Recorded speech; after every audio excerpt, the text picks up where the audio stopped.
and welcome to the Montessori Institute of Broward. Today I want to share a few things with you that may help you improve your communication with your child. First things first, communication starts in the larger context of relationships, so you have to build a relationship with your child. This may sound trite. Of course, you love your child and you have a relationship with her, but I'm talking about establishing the kind of trust that the child has in you, that she knows that you will listen and not just talk. Lay the foundation of this trust by slowing down a little. Take the time to really hear what your child is saying, asking questions, and truly listening to the answers. Next, as with most things with small children, proper modeling is very important. How do you communicate with others? How are you talking to your spouse or the other members of your family, with your friends, or even with strangers at the store? Your child is always watching and is going to learn a lot from watching you deal with others.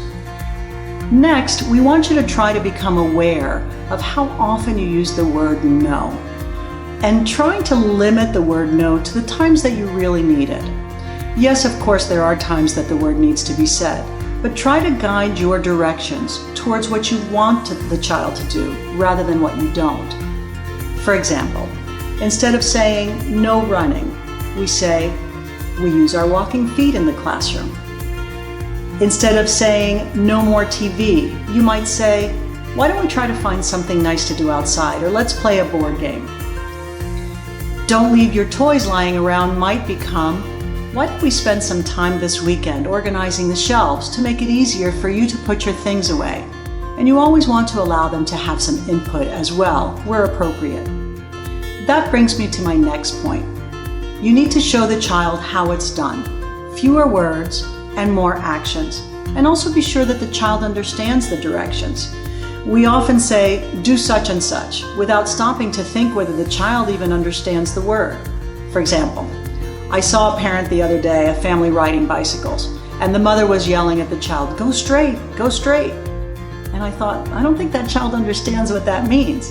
A more clearer, concrete direction would have been, try to follow with your bicycle the yellow line in the middle of the road. That type of concrete direction is very helpful. You may also want to follow another Montessori tenet, which is to prepare the environment, both physically and verbally.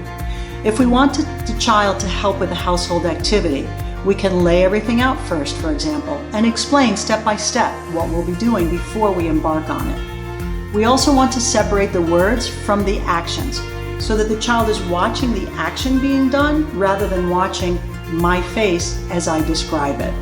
For example, if we're going to do window washing, I might say, first I'm going to spray the window with the sprayer, and then I would spray it, allowing the child to watch me spray rather than watching my mouth as I speak. Then I would say, now I clean, and I would take the wipe and I would wipe it, letting the child look at my hand rather than looking at my face, so that they really take in the action and the sensorial aspect of it. And lastly, this is something we get asked a lot, and unfortunately there's no magic advice for dealing with temper tantrums. They happen for different reasons, under different circumstances, and one answer doesn't fit every situation. However, you know your child well, so you have a key, which is anticipation. You can anticipate the best way to circumvent a temper tantrum by looking ahead.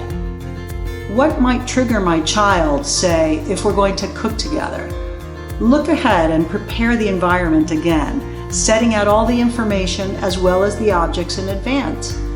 You're going to help me with the dough and the toppings, and then I'm going to do the sauce. And after I do the sauce, we will both clean while the pizza is in the oven.